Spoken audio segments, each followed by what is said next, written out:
In this tutorial, we're going to take a look at something called rent changes. Now, rent changes are pretty simple. It's just when you increase a tenant's rent or decrease tenant's rent if you want to. Quite often what you'd do is you'd contact the tenant and tell them that you're going to increase the rent maybe in a couple of months' time. The rent is going up, so you give them some prior notification. And so in RentHQ you can preload those rent changes, and those rent changes will affect the total balance due. And you can also go back and retrospectively change previous rent changes as well.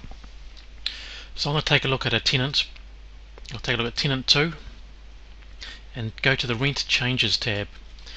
Now, every tenant will have at least one rent change, and that is the rent that they would have paid, that they will be paying from the day they move in. So that's the initial rent amount. So we can see for this tenant they're paying 100 per week. So if we go over to the information tab, we can see the rent due of 100 repeated multiple times. Now if I go to rent changes and I create a new rent change, now I'm going to go back 1 month, and approximately 1 month, and I'm going to say that about a month ago I changed the rent from 100 to 150.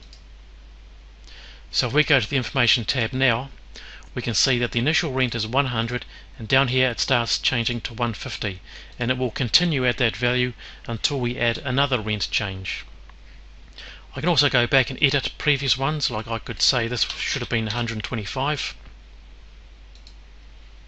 and it changes it to 125. Now when we do this, it also affects the total due and the running total as well. So by changing a rent change, so the current rent due is 150 minus 150, if I change it to that, the total arrears due from this tenant is now 70, so it's gone and affected our total balance due. Now as I say, normally you'd preload a rent change, so you'd go in here and you'd say I want to add in 2 months from now, I want to change it to this amount. Now by doing that, that's a future rent change. It won't have any impact over here yet because we haven't reached that date, but in approximately 2 months' time that rent change will automatically take effect and it will start incurring that new rent value. So that's how we do rent changes.